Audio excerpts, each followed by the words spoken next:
अस्सलाम वालेकुम नाजरीन, मेरा नाम है मोहम्मद इमरान मुजाहिद और आप मेरा यूट्यूब चैनल देख रहे हैं मेरी राय। आज जो टॉपिक मैंने आप लोगों के साथ गपशप के लिए मुंतखब किया है ये है इसका उन्वान कि वाई ब्रांड्स फेल इन फैसलाबाद।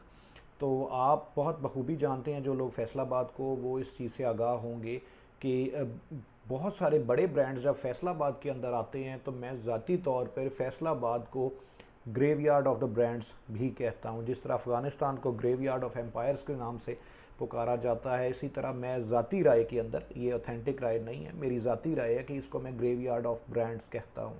उसके अंदर मेरे नज़दीक बहुत सारे मल्टीपल फैक्टर्स हैं जो मिला जुला के ब्रांड्स को यहाँ पर चलने नहीं देते और उसमें हम कुछ ना कुछ आपके साथ डिस्कस करेंगे। मैं कोशिश करूंगा बहुत लंबी डिटेल्ड वीडियो ना बनाऊं और आप अपने मेरे इसमें नीचे दिए गए कमेंट सेक्शन में अपनी राय का इजहार करें ताकि ये एक बड़ी हेल्दी डिस्कशन बन सके और हम इस तरह अपने शहर को आगे से आगे लेकर चल सकें। तो एक पॉइंट जो मेरे जहन में आता है ब्रांड्स के फेल होने का, वो है जी एजुकेशन की कमी। फैसलाबाद में अभी हमें अगर बहुत ज़्यादा इसका अगर हम ये भी कह लें कि ये पाकिस्तान का तीसरा बड़ा शहर है तो यहाँ पर एजुकेशन की बहुत कमी है। बहुत सारी चेन्स, बहुत सारे ब्रांड्स के बारे में लोगों को अवेयरनेस उस वक्त होती है इन जनरल कि जब वो ब्रांड फैसलाबाद की मार्केट में आ जाता है, आ चुकता है, उसके बाद लोगों को अंदाज़ा होता है कि अच्छा ये भी कोई ब्रांड है। और बेशुमार लोगों को तो उसके जाने के बाद भी इस चीज़ का पता नहीं होता कि ये ब्रांड भी होता है या था या क्या है क्या नहीं है। क्या ये ब्रांड लोकल ब्रांड है, फैसलाबाद का ब्रांड है, नेशन वाइड ब्रांड है, या कोई इंटरनेशनल फूड या किसी कपड़ों की या दीगर किसी चीज़ की चेन है जो अब पाकिस्तान में आई है। तो इन्फॉर्मेशन की बहुत ज़्यादा कमी है यहाँ पे, नॉलेज का बहुत ज़्यादा फुकदान है। और इसमें एक फैक्टर बहुत बड़ा अगर मैं ऐड अप करूँ तो वो ये है कि फैसलाबाद की हिस्ट्री आपको मालूम है बहुत ज़्यादा पुरानी नहीं है। फैसलाबाद का जो मेरा, अगर मुझे गलती नहीं लग रही तो 1904 या 1905 के अंदर फैसलाबाद का संग बुनियाद रखा गया था और अभी तकरीबन फैसलाबाद की टोटल एज 118 या 19 साल है। तो 118 या 19 साल का मतलब ये होता है कि तकरीबन 4 से 5 नस्लें।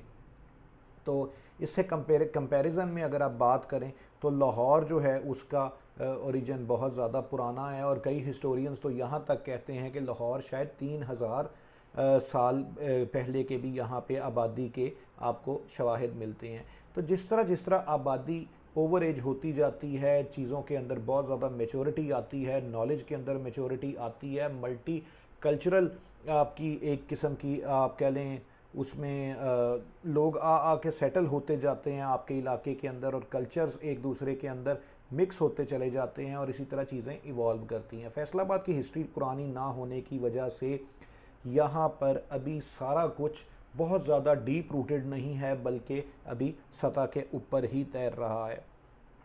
अच्छा, इसी के साथ हम जब देखते हैं कि जब एजुकेशन यहाँ पर नहीं है तो उसी के वजह से यहाँ पर कोई भी ब्रांड, एजुकेशन से मुराद हमारी ए एप्पल, बी बॉल और सी कैट और डी डॉल, बस दैट्स इट। इसके अलावा हमें बेशुमार हमारी आबादी ऐसी है, अगर आप अपने जिसको हम एजुकेशन रेट को अगर हम बात करें कि हम कहते हैं जी हम इतने परसेंट पाकिस्तान की आबादी जो एजुकेटेड है, तो उसमें ज़्यादातर लोग तो वो हैं जो सिर्फ अपना नाम लिख सकते हैं और उससे ज़्यादा उनको कुछ मालूम नहीं है। तो वो तमाम लोग जो इस सारे एक ब्रांड की अवेयरनेस से लाइल्म हैं तो वो ज़ाहिरी बात है ब्रांड को वेलकम करने के लिए तैयार नहीं होते। अच्छा, तीसरा एक बहुत बड़ा फैक्टर है जो मैं एडवांस में माजरत और माफ़ी के साथ मैं तमाम फैसलाबाद वाले अपने भाइयों को ये उनके साथ शेयर करना चाहता हूँ कि फैसलाबाद क्योंकि कपड़े का यानी टेक्सटाइल सिटी है प्राइमरीली, तो most of the textile owners जो हैं वो मैन्युफैक्चरर्स हैं, या इसके अलावा भी जॉन जॉन सी इंडस्ट्री, मेटल इंडस्ट्री है या कोई भी और इंडस्ट्री फैसलाबाद में काम कर रही है, ज़्यादातर लोग मैन्युफैक्चरर हैं। लिहाजा उसके नतीजे में जब भी मैं कोई चीज़ फ़रोख्त करने के लिए बाज़ार में निकलता हूँ या मेरे पास कोई शख्स कोई भी प्रोडक्ट ख़रीदने के लिए आता है तो उसकी सबसे पहली अप्रोच माइंडसेट ये होता है कि मुझे वो प्रोडक्ट कितने की कॉस्ट की है। लिहाजा अगर वो शाम को किसी रेडी से अमरूद भी ख़रीद रहा होता है तो सबसे पहले उसकी कॉस्ट निकालता है कि ये अमरूद इसको 40 रुपए के पड़े हैं तो मुझसे ये 60 रुपए मांग रहा है। उसके बाद वो उस प्रोडक्ट के 40 की जिसकी उसके अंदाजे में कॉस्ट होती है, कोशिश करता है कि यार मैं इसको 30 रुपए ही लगाऊं, कहीं ये मान ही ना जाए मेरी बात के ऊपर। तो ये एक बड़ा माइंडसेट है जिसकी वजह से हमारी ख्वाहिश ये होती है कि मेरे सामने जो बंदा सेलर खड़ा है उसको मैं 1 रुपया मुनाफा ना दूं किसी तरह।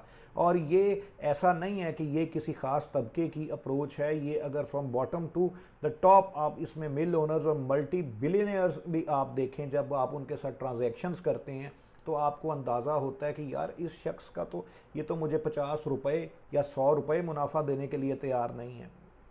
तो ये माइंडसेट जो है ये बड़े ब्रांड्स को यहाँ पर चलने नहीं देता। उसकी वजह क्या है कि बड़े ब्रांड्स डेफिनेटली थोड़ा बहुत ओवरचार्ज करते हैं, उनके ओवरहेड्स बहुत ज़्यादा होते हैं, उनके एक्सपेंडिचर ज़्यादा होते हैं, और ऑब्वियसली उन्होंने ब्रांड नेम की एक वैल्यू गेन करनी होती है। लिहाजा आप कोई भी एक ब्रांड का सूट ला कर कहते हैं जबकि ये 12,000 रुपये का है क्योंकि इसके ऊपर इमरान का नाम लिखा हुआ है, तो साथ ही साथ वाला बंदा कहता है कि ए मेरी फैक्ट्री जो 4600 रुपये का बन के निकले। लिहाजा आप फ़ौरन उसको सोचते हैं कि यार 4600 रुपये वाली प्रोडक्ट की मैं 12,000 किस तरीके से पे कर दूं, जो कि मेरे साथ वाला बंदा 4600 में, आपका माइंड उसको एक्सेप्ट करने के लिए तैयार नहीं होता कि मैं इस 4600 की मैन्युफैक्चर्ड प्रोडक्ट का 12,000 रुपये दे दूं। इसके अलावा जो हमारा बिहेवियर ऑफ द क्लाइंट है वो एक बड़ा अजीब सा बिहेवियर है। अगर आप फैसलाबाद की हिस्ट्री देखें तो मेरा नहीं ख्याल यहाँ फैसलाबाद के अंदर 2 मैकडॉनल्ड्स बंद हो चुके हैं अब तक।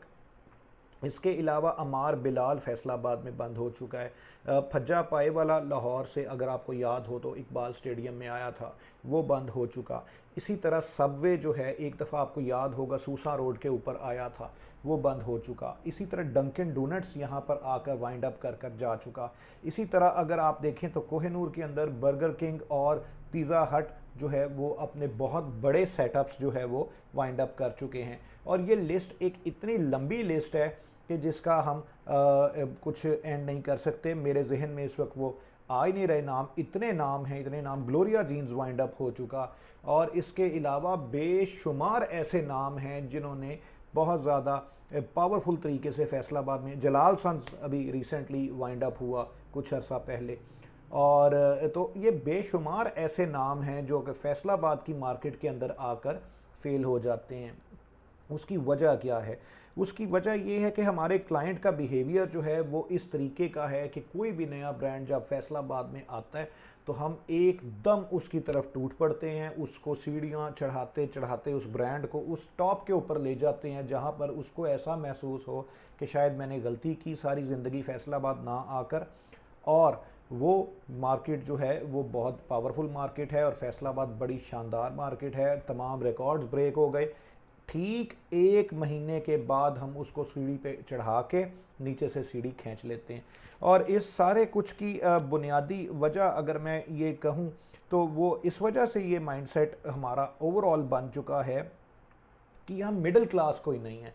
अगर आप फैसलाबाद के आप बासी हैं तो आप इसमें बखूबी अंदाज़ा लगा सकते हैं। जब आप कराची से, लाहौर से या इस्लामाबाद से फैसलाबाद को, इवन गुजरांवाला से आप कंपेयर करते हैं तो आप देखें इस्लामाबाद के अंदर तकरीबन 70-80% मिडिल क्लास वहाँ पे है। और ये ही वो क्लास होती है जिसके स्पेंडिंग हैबिट्स सबसे ज़्यादा होते हैं। मेरा एक बड़ा प्यार वाला जानने वाला, उसने मुझे एक दफ़ा कहा कि यार बड़ा आदमी तो सिर्फ फूलों का गुलदस्ता दे के तो अपनी जान छुड़ा लेता है, और इसी तरह जो गरीब आदमी है उसके पास तोहफा देने के लिए पैसे नहीं होते।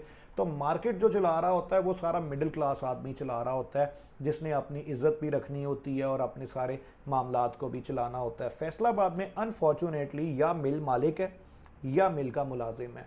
और अगर आप इसको बड़ा डीप एनालिसिस करें तो यहाँ शायद टोटल ऊपर वाली 1% क्लास भी नहीं होगी जो बहुत ज़्यादा स्पेंडिंग करती है, और शायद 5-7% मिडिल क्लास होगी, और उससे नीचे जितना तबका है हमारे पास वो शायद सारे का सारा लेबर क्लास के अंदर आता है, जिसको पापा जॉन से, मैकडॉनल्ड से, KFC से, बर्गर किंग से, पिज़्ज़ा हट से या किसी भी बड़ी फूड चेन या ब्रांड से, किसी जूतियों के ब्रांड से, किसी घड़ियों के ब्रांड से, किसी चीज़ से कोई गर्ज नहीं है। तो ये तमाम मार्केट में जो पैसे को रिवॉल्व करने वाली फोर्सेस होती हैं मिडिल क्लास के हाथ में, वो यहाँ पर उनकी मौजूदगी नहीं है। जबकि हम कराची, लाहौर, इस्लामाबाद से कंपैरिजन करते हैं तो वहाँ मिडिल क्लास की तादाद बहुत ज़्यादा है, इसी वजह से वो बहुत ज़्यादा एफिशिएंटली बिज़नेस को खींच लेते हैं। अच्छा, इसमें जो एक और फैक्टर है, क्योंकि जिस तरह मैंने आपको बताया कि सिर्फ 1% क्लास है जो हमारी हाई क्लास है, वो ज़्यादातर एक फैशन के तौर पे, एक हैबिट के तौर के ऊपर वो ही प्रोडक्ट फैसलाबाद से बाहर से बाय करना ज़्यादा पसंद करती है। ये आप कहाँ से चीज़ लेके आए हैं जी? मैं लाहौरों लेके आया। ये आपने कहाँ से बाय किया है? मैं दुबई गया सी जी, मैं उतों बाय की है। ये कहाँ से आपने लिया है? ये मैंने यार अगले महीने लंदन जाना है, मैं वहाँ से लेके आऊँगा। ये हमारा हैबिट बना हुआ है कि अगर 100% सेम टू सेम प्रोडक्ट हमारे अपने शहर में है तो हम कहीं अंदर अपने शहर से ख़रीदी हुई चीज़ को अपनी हद तक समझते हैं या अपना आपको डिग्रेड फील करते हैं कि यार ये मैंने प्रोडक्ट फैसलाबाद से ले ली है। नतीजतन क्या होता है कि कोई भी अगर दुकानदार है या ब्रांड है या कोई भी एक ट्रेडर है, वो अपने फुल फोर्स के साथ भी जब यहाँ पे वैरायटी मेंटेन करता है तो एक तो कस्टमर का बिहेवियर, कस्टमर की क्वांटिटी और उसका एटीट्यूड, ये सारा कुछ मिला जुला के उसको वो अपनी फोर्स रिटेन नहीं करने देता मार्केट के अंदर। वो उसका पावर और स्ट्रेंथ मैनेज नहीं कर पाता, क्योंकि जाहिर बात है कोई कितना बड़ा सेठ भी हो जाए, कहीं ना कहीं उसकी फाइनेंशियल जो फोर्स है उसका कहीं ना कहीं एक एंड भी होता है। तो ये फैसलाबाद का एक हैबिट है, एक सर्टन सी क्लास है। यहाँ पर एक लेट्स सपोज बॉम्बे चपाती आएगा, ये सारे मेरा ख्याल है हार्डली 200 से 500 फैमिलीज़ होंगी जो फैसलाबाद के सारे बड़े कंसर्न्स को चला रही हैं। अगर मैं बाहर चला जाऊंगा मुझे 10 फैमिलीज़ मिल जाएंगी, आप कहीं खाना खाने बाहर चले जाएंगे आपको कोई और 10 फैमिलीज़ मिल जाएंगी, कोई तीसरा बंदा चला जाएगा उसको 10 अपनी जानने वाली फैमिलीज़ मिल जाएंगी। कलेक्टिवली अगर आप देखें तो 200 से 500 फैमिलीज़ हैं जो पूरे फैसलाबाद की 60-70 लाख की आबादी को रन कर रही हैं in terms of cash flow. वही 10 बंदे उठ के बॉम्बे चपाती चले जाते हैं, वहाँ से ट्राई करके वो पापा जॉन्स चले जाते हैं, वहाँ से वो निकल के बुंदू खान चले जाते हैं नेक्स्ट वीक, और वहाँ से वो मैकडोनल्ड्स चले जाते हैं, वही 10 फैमिलीज उधर चली जाती हैं। इसी तरीके से होता ये है कि जब तक एक ब्रांड नया होता है पहला महीना उसका बड़ा शानदार गुजरता है, क्योंकि वो 200-300 फैमिलीज़ जो हैं वो फुल फोर्स के साथ वहाँ पर ट्रैफिक ओवरलोड कर देती हैं और 1 महीने तक उसकी फुल गुड्डी चढ़ाती हैं, फुल उसको अच्छा रेवेन्यू देती हैं। उस 1 महीने के बाद पता लग जाता है जी कि अब फ़लानी चेन जो है वो फैसलाबाद की तरफ आ रही है। 1-1.5 महीने के बाद लाइक नैंडोज़ आ गया जी, नैंडोज़ आ गया, वो अब नैंडोज़ की हवा चलनी शुरू हो गई और वो तमाम लोग 1 महीने के बाद अगला तजर्बा करने के लिए वो सारी फैमिलीज़ फिर नैंडोज़ का रुख कर लेती हैं। जब नैंडो से फारिग हो जाती हैं उसके बाद सेकंड कप आ गया जी, सारी फैमिलीज़ उसकी तरफ चली गई। या तो हमारे पास इतना ज़्यादा सरमाया हो कि तमाम तर हम इसमें जितना प्रेशर आ रहा है हमारी आवाम की तरफ से हम उसको रिटेन करने के लिए अपनी पोजीशन को, या तो सरमाए की बेइंतहा आपके पास ताकत हो, और अगर आपने एक सर्कुलेशन घुमाकर अपने कारोबार को चलाना है या ब्रांड को यहाँ पे ज़िंदा रखना है, तो मेरा ख्याल है फैसलाबाद बड़ी ही इमेच्योर मार्केट है इस सारे कुछ के लिए। मैं अपनी राय ये इसलिए दे रहा हूँ क्योंकि मैं मार्केट में ऑलरेडी 22 साल से मैं ज़ाती तौर के ऊपर बैठा हुआ हूँ और मुझे ये मार्केट बहुत most of the times depress करती है कि मैंने यहाँ बहुत सारे एक्सपेरिमेंट्स किए, बहुत सारी चीज़ें यहाँ पे इंट्रोड्यूस करवाई, बहुत सारी चीज़ें पाकिस्तान में पहली दफ़ा अल्हम्दुलिल्लाह मैं लेके आया, लेकिन फैसलाबाद की मार्केट ने उसको वेलकम नहीं किया। बल्कि कुछ अरसे बाद मुझे अपनी गलती का शिद्दत से एहसास हुआ कि शायद ये मार्केट इस मैच्योरिटी लेवल के ऊपर नहीं थी कि ये प्रोडक्ट यहाँ पर सेल आउट की जाए। अच्छा, इसमें एक बहुत बड़ा फैक्टर ये है कि क्योंकि अब फैसलाबाद में प्रॉपर्टी की अगर आप वैल्यू देखें तो प्रॉपर्टी की वैल्यू आपको किसी भी बड़े शहर के कंपैरिजन में बहुत ज़्यादा मिलेगी। इवन लाहौर से भी आप या इस्लामाबाद से या कराची से आप कंपेयर करें तो Faisalabad is an expensive city. यहाँ पर आपके ओवरहेड्स, आपकी प्रॉपर्टीज़, आपके रेंट्स वगैरह, आपके बिजली के बिल, बहरहाल बहुत सारे दूसरे शहर से बिजली के बिल तो चलो अगर आप कह सकते हैं किसी हद तक स्टेबल होते हैं, एक जैसे होते हैं, लेकिन दीगर बहुत सारे एक्सपेंडिचर्स आपके दूसरे शहरों से ज़्यादा हैं। जब ये थोड़ी सी फैमिलीज़ किसी एक ब्रांड को 1-2 महीने के लिए उठाती हैं तो उसका सर्वाइवल बहुत अच्छा हो जाता है। लेकिन वो एक ब्रांड जो तकरीबन काफ़ी बड़ी जगह के ऊपर अपनी अपीयरेंस लेकर किसी महंगे पोश एरिया के अंदर फैसलाबाद में काम करता है, इवेंचुअली 2-3 महीने के बाद जब उसको ओवरहेड्स पड़ते हैं, रेंटल उसको एक्सपेंडिचर्स पड़ते हैं, उसको वेजेस अपने स्टाफ की सैलरीज देनी पड़ती हैं, तो वो ब्रांड उसको क्रैश कर जाता है, वो सहार नहीं पाता। ये एक बहुत बड़ा फैक्टर है जिसकी वजह से यहाँ पर ब्रांड्स चल नहीं सकते। इसके अलावा एक चीज़ और बहुत अगर आप गौर करें तो अगर आप देखा जाए तो वैसे तो फैसलाबाद 70 लाख आबादी का शहर है, लेकिन इस सारे कुछ में से अगर आप वो 100-200 फैमिलीज़ निकालें जिनके बारे में मैं कह रहा हूँ कि फैसलाबाद को पूरा चला रही हैं वो ब्रांड्स की हवाले से, तो आप देखें कितने लोग बनते होंगे, चंद लोग। और चंद लोगों के लिए करोड़ों रुपए की इन्वेस्टमेंट या मल्टी जो है वो उसमें मिलियंस की इन्वेस्टमेंट वो करना मेरा ख्याल है बहुत ज़्यादा सूटेबल नहीं होता। कुछ हमारे पढ़े लिखे दानिश्वर इस तरह के हैं जो किताबी इल्म के ऊपर जिसको हम एनालिटिक्स कहते हैं, उनकी बेस के ऊपर कुछ हिसाब किताब लगाते हैं कि भाई ये इतनी आबादी है, इसमें से इतने जॉब ओरिएंटेड हैं, इतने ऐसे हैं, इतने ऐसे हैं, तो ये जी ऐसे ऐसे ऐसे करके ये हमने फिजिबिलिटी रिपोर्ट बनाई है और जी फैसलाबाद में इतना टर्नओवर हम निकाल सकते हैं। लेकिन जो हमारा मेंटल बिहेवियर है वो ज़ाहिरी बात है अभी पीछे है। मैं बड़े अदब व एहतराम के साथ एक बात कहूँगा, आप यहाँ की किसी फास्ट फूड चेन के ऊपर चले जाएँ, मैकडोनल्ड से लेकर किसी पिज़्ज़ा हट या बर्गर किंग या जहाँ भी किसी XYZ किसी लोकल चेन के ऊपर, मैं स्पेशली नाम लूँगा फोक्स एंड नाइफ्स का जो कि फैसलाबाद में बहुत ज़्यादा मशहूर है, और इस तरह की और चेन्स हैं, तो अगर आप वहाँ जाकर देखें और आप बगौर लोगों को गौर से अगर देखें तो आपको अंदाज़ा होगा कि ये तमाम फैमिलीज़ पिज़्ज़ा या बर्गर खाने वाली नहीं हैं। हर शख्स के चेहरे के अंदर आपको ये चीज़ नज़र आएगी कि इसका वालिद एक धोती पहनने वाला काश्तकार था, या इसका वालिद या इसकी फैमिली किसी ऐसे सेटअप से आई है जो साग और पालक और जिसको हम कहते हैं शलगम खाने वाले लोग हैं, वो उनको हमने तमाम तर लोगों को पिज़्ज़ा और बर्गर के ऊपर लगा दिया है। तो ये एक बड़ी हकीकत है हमारे इस शहर की। और इस सारे कुछ के अंदर अब जो हमारे बाद एक नई जनरेशन आ रही है जिनकी तालीम का मयार लेवल बहरहाल किसी कदर हमसे फ़र्क है, मुख्तलिफ है, वो शायद हमसे ज़्यादा बेहतर तौर के ऊपर ब्रांड्स को एक्सेप्ट कर सके फैसलाबाद के अंदर। अदरवाइज़ अगर मैं अपनी एक लेमैन होने के नाते अपनी एक राय दूं तो मेरा ख्याल है हमें अभी स्टिल 15 से 20 साल दरकार हैं।